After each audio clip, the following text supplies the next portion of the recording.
Dr. Len Horowitz. I'm the author of 14 books, including the national best-selling book, Emerging Viruses, AIDS and Ebola, which asks the question, are these viruses, these new things that are plaguing humanity, of nature? Is it maybe a laboratory creation that got out by accident, or is it intentional?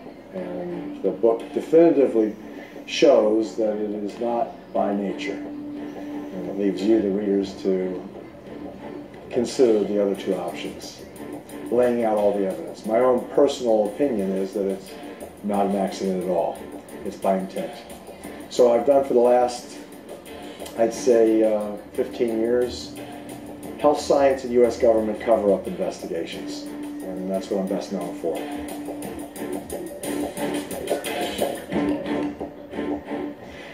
Essentially everything that you would want to know has been covered up. From the electrogenetic magnificence of your DNA being a spiritual antenna to the Creator, to the most amazing mathematics and the Pythagorean mystery school mathematics that is essentially freeing to humanity, in essence also very, very clear that everything in our world is a divine creation, and the math is the expressive tool of the Creator for creationism. And so there's a whole assortment of everything has been covered up. The toxicities of the pharmaceuticals. You're not learning the truth about vaccinations. You're not learning the truth about various medications. The pharmaceutical industrialists, which I prefer to call the military, medical, petrochemical pharmaceutical cartel, essentially has control of the media, the mainstream media, and so it has control over the mass mind.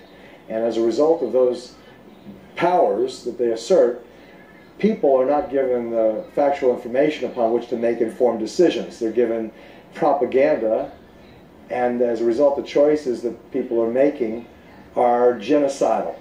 And I say genocidal with a strict definition, meaning the mass killing of people for economic, political, and or ideological reasons. And those pharmaceutical industrialists are intimately connected to those people who wish to control populations. They've published the literature, what their intent is, how to, not only how best to control populations, why populations need to be controlled, but ultimately also affecting the technologies that are in place to do just that. And currently this is year 2005, there's a 50% reduction in general of the planet's population that has been targeted for elimination. So it used to be, a couple decades ago, more third world country targeted depopulation. AIDS is a great example in Africa, India.